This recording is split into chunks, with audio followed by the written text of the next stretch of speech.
cette conférence de presse hebdomadaire de la MINUSCA qui reprend son format ordinaire avec les porte-paroles civils de la force et de la police. Ce matin, nous aurons avec nous Madame Maureen Lamonge du Fonds d'appui aux victimes, dont le directeur exécutif actuellement en République centrafricaine, à la tête d'une délégation pour une série de rencontres.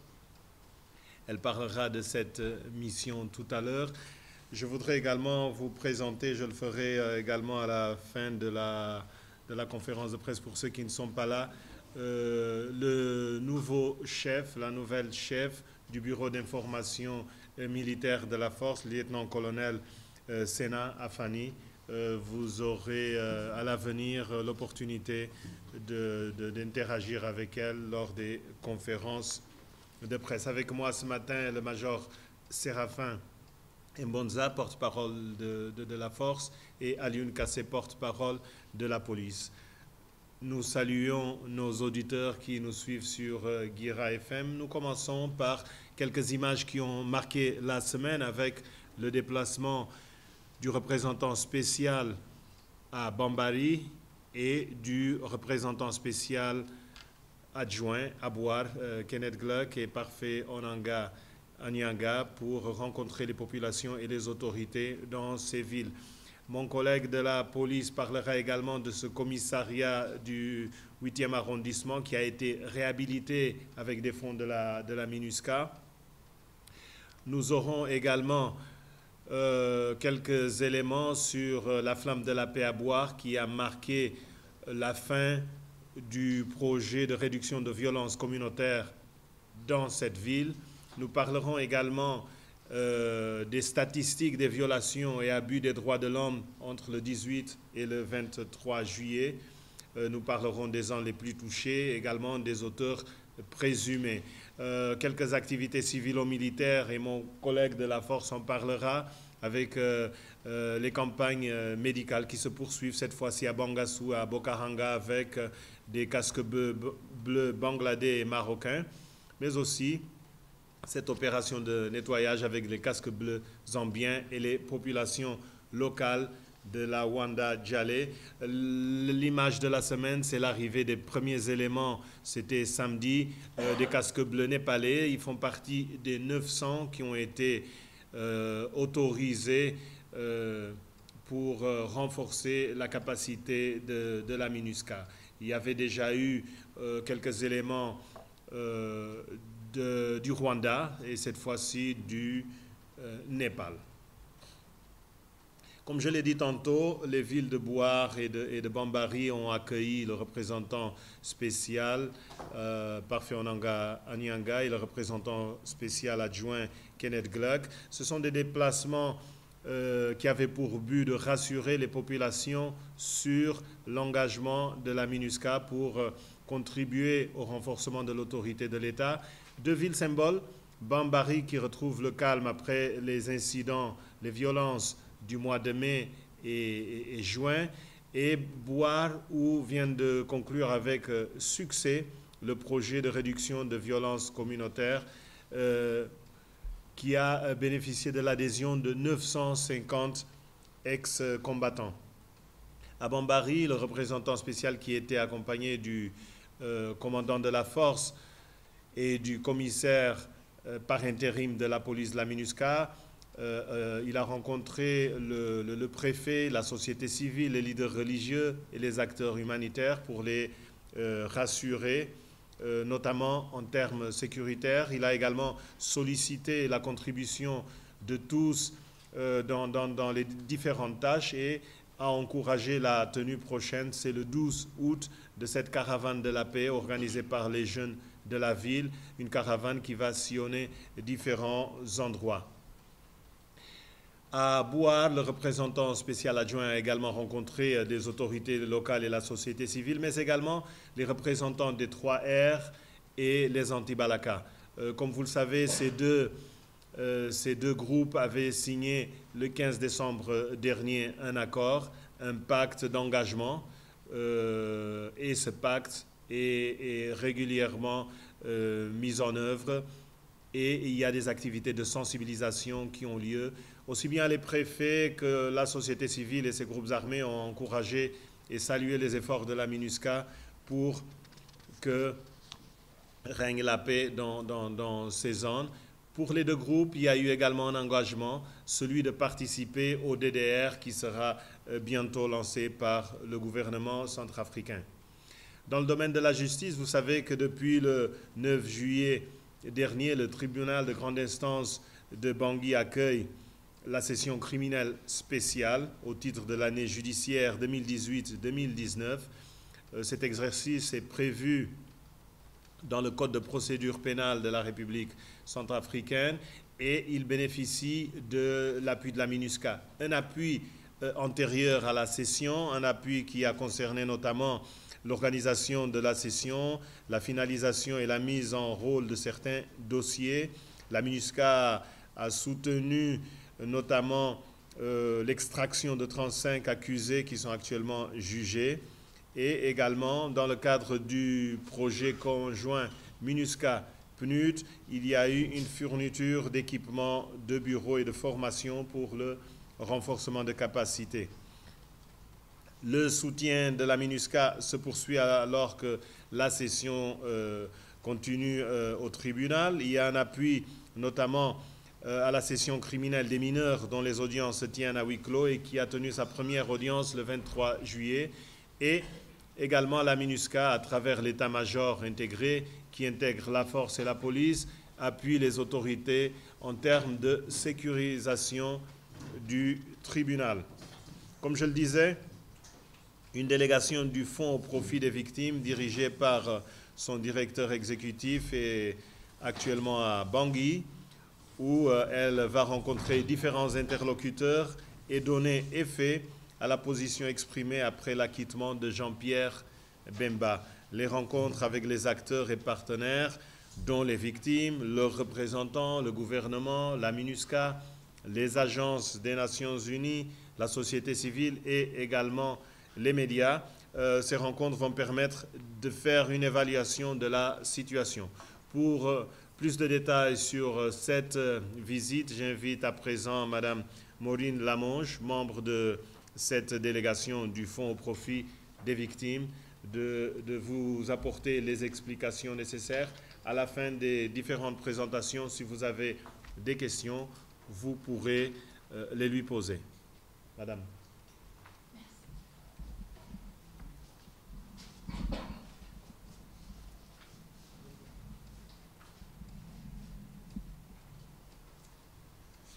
Bonjour.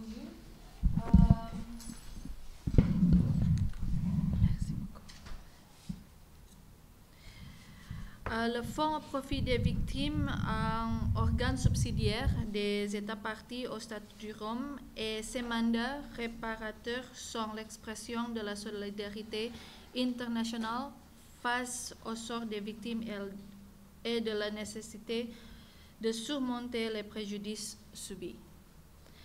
Le Fonds au profit des victimes a deux mandats. Le premier, c'est le mandat judiciaire pour la mise en œuvre de ordonnances de réparation décidées par la Cour pénale internationale. Le deuxième mandat, c'est le mandat d'assistance, c'est non judiciaire, s'occupe des victimes sans avoir à établir la responsabilité pénale des crimes. Suite à l'acquittement le monsieur Bemba, le Fonds souhaitait assurer les victimes de l'affaire Bemba, les victimes de violences sexuelles et sexistes et les autres victimes ayant subi un préjudice dans la situation de la RCA, qu'elles ne sont pas oubliées. Les victimes peuvent recevoir une assistance sous la forme des services, par exemple une référence médicale ou une réhabilitation physique, des conseils traumatologiques, une réhabilitation psychologique et un soutien matériel. Le programme d'assistance du Fonds ne démarrera pas immédiatement. Maintenant, le fonds doit d'abord prendre plusieurs mesures pour lancer son programme d'assistance dans le pays. Cette mission est la première étape pour commencer un dialogue avec les différents parties prenantes en RCA et en particulièrement les consultations avec les victimes. Maintenant, le Fonds au profit des victimes a alloué initialement 1 million d'euros, soit 650 millions de francs CFA, pour lancer le programme d'assistance dans le pays, pour en particulier pour les victimes plus vulnérables. Après, le fonds continuera de lever des fonds pour augmenter les ressources financières disponibles avant de soulager les autres victimes de l'affaire Bemba, ainsi que les victimes de crimes à caractère sexuel et sexiste. Merci. Merci. Comme je l'ai dit, si vous avez des questions, vous pouvez les poser tout à l'heure. Nous revenons aux statistiques des droits de l'homme.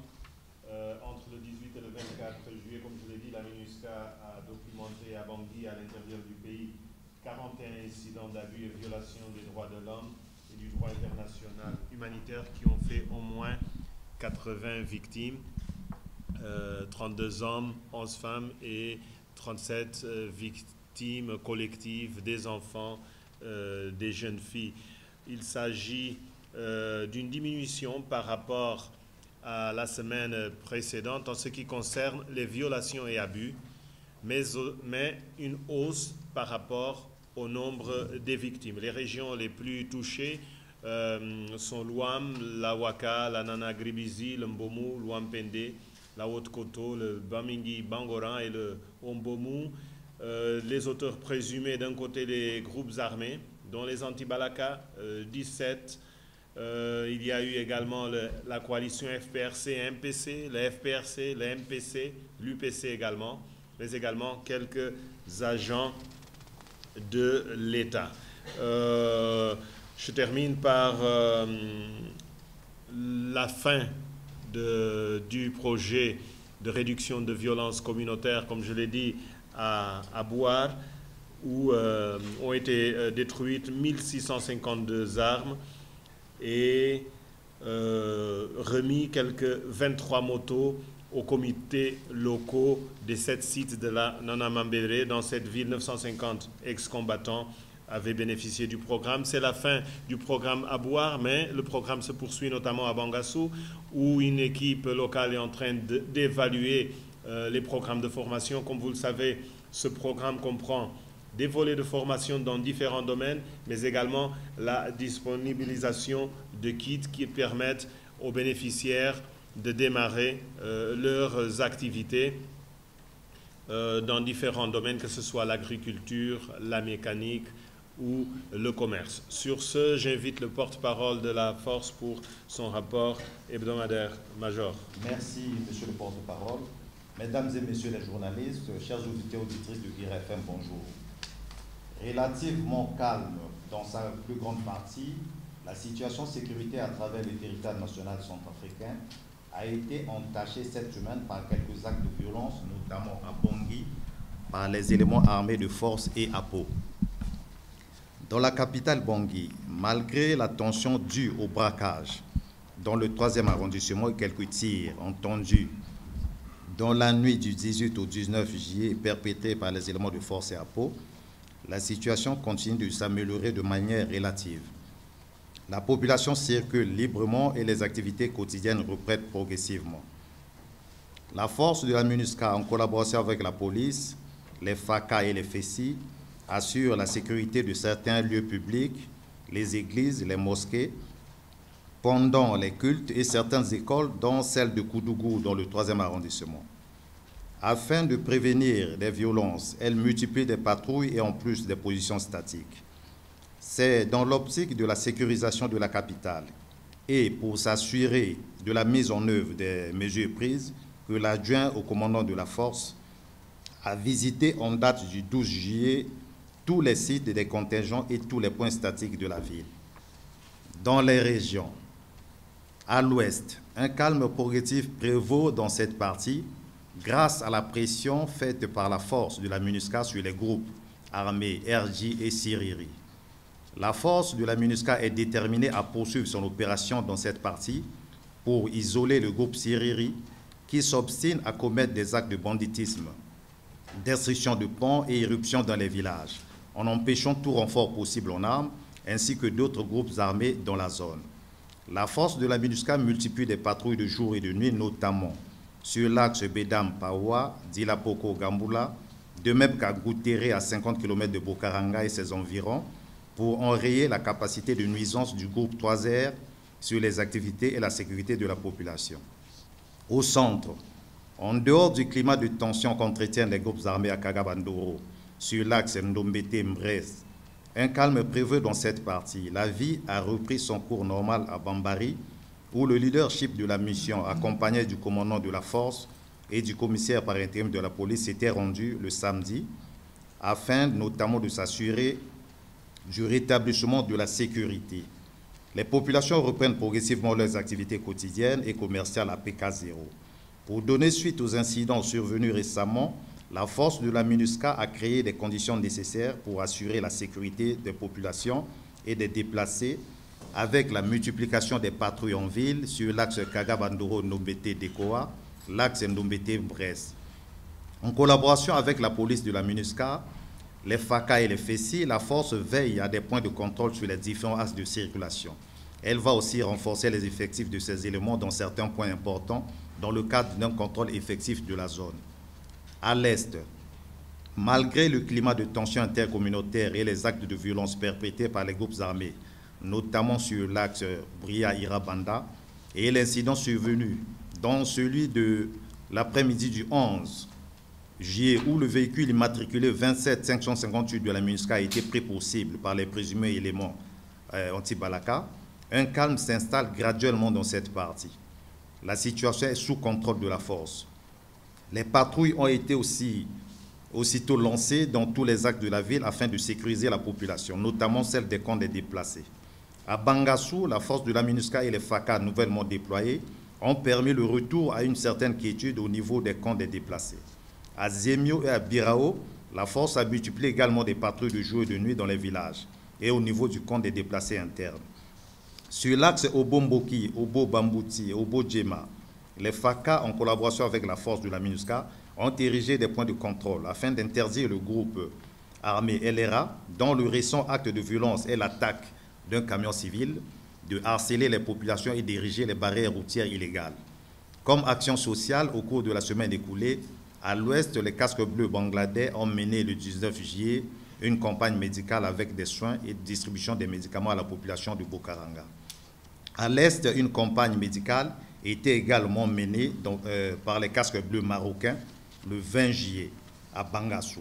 Alors qu'à Wanda Djalé, les casques bleus zambiens ont mené une campagne de nettoyage le même jour. J'en ai terminé et je vous remercie pour votre attention. Merci. La police. Madame et Monsieur les journalistes, auditrices et auditeurs de Guéra, bonjour. Comme l'a annoncé le porte-parole central de la MINUSCA, la semaine écoulée a été marquée par la cérémonie de remise officielle des locaux réhabilités du commissariat de police du 8e arrondissement de Bangui. C'était le 20 juillet dernier.